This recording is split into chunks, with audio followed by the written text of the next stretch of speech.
Bonjour, S'il vous plaît, présentez-vous à nos téléspectateurs. je m'appelle Boubacar Baldé, je suis président de la Fédération guinéenne de badminton.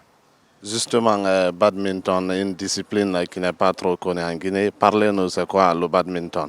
Le badminton, c'est un sport de raquette qui oppose deux joueurs ou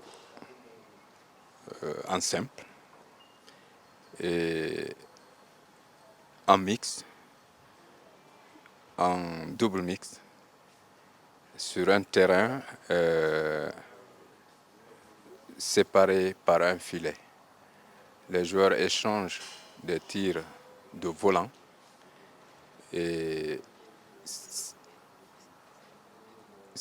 ils échangent donc des frappes d'un volant qui sert de balle, pas comme la balle de tennis, mais un volant qui sert de balle. C'est sur ce volant qu'ils frappent que chacun cherche à marquer des buts. Là où le volant tombe, l'adversaire aura marqué un but.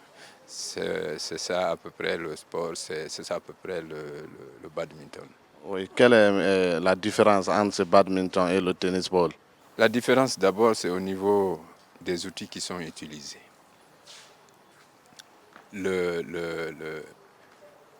Le tennis utilise une balle, le badminton utilise un volant.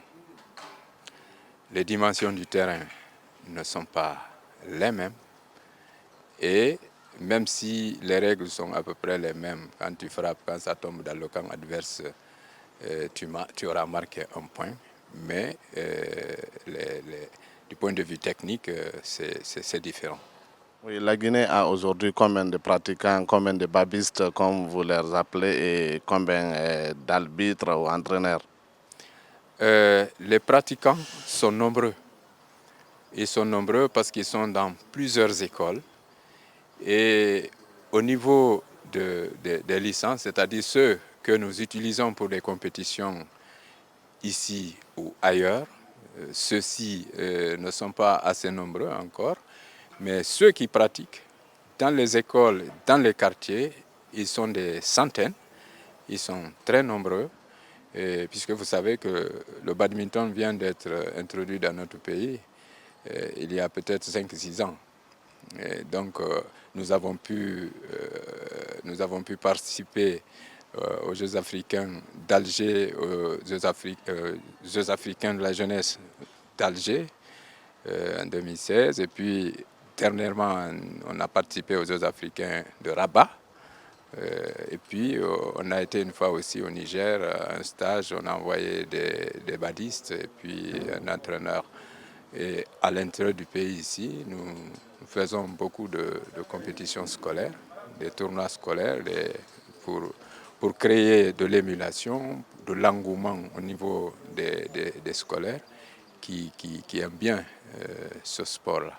Je dis pourquoi vous avez privilégié la formation d'abord dans cette discipline? Oui, la formation, elle est à la base de tout. Imaginez, quand on a parlé de ce sport ici en 2010, on a dit badminton.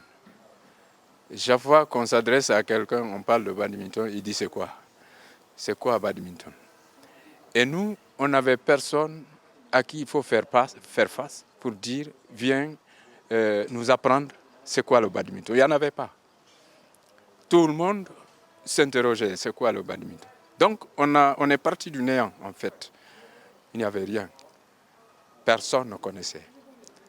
Mais puisque nous avons pris l'engagement, nous avons décidé que nous allons nous battre pour que ce sport soit introduit et qu'il soit connu, qu'il soit bien pratiqué dans le pays, eh bien, on s'est mis à l'œuvre. On s'est mis à l'œuvre. On a commencé par d'abord chercher le matériel qui ne se trouve même pas dans notre pays. À l'époque, quand on se déplaçait vers l'Europe, on profite de notre séjour pour prendre un peu de matériel, on vient avec.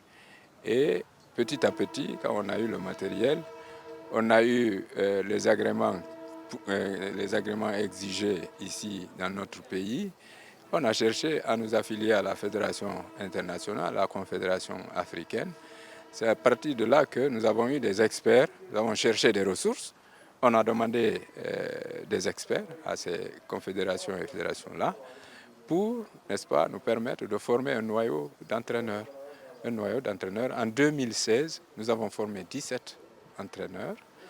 Et en 2018, ils sont revenus, ils ont fait une seconde formation avec d'autres dans le cadre de l'introduction de l'enseignement du badminton à l'école, ce qu'ils appellent le shuttle time, introduire le badminton, l'enseignement du badminton à l'école. Nous avons fait donc cette deuxième formation et aujourd'hui nous sommes sur le troisième stage du genre. Toujours avec les premiers, il y a eu des déperditions naturellement, les gens se sont déplacés, certains qui avaient été formés ne sont plus là, mais il y a un noyau d'une dizaine qui est toujours en place et chaque fois que nous organisons des formations, nous les appelons pour un renforcement de capacité, pour renforcer leurs compétences. Et cette fois-ci, nous avons fait appel aux régions de l'intérieur du pays.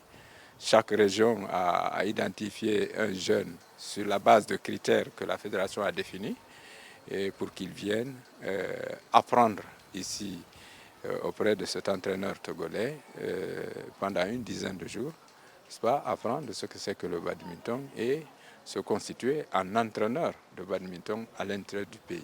C'est sur eux que nous allons nous appuyer pour développer ce sport à l'intérieur du pays.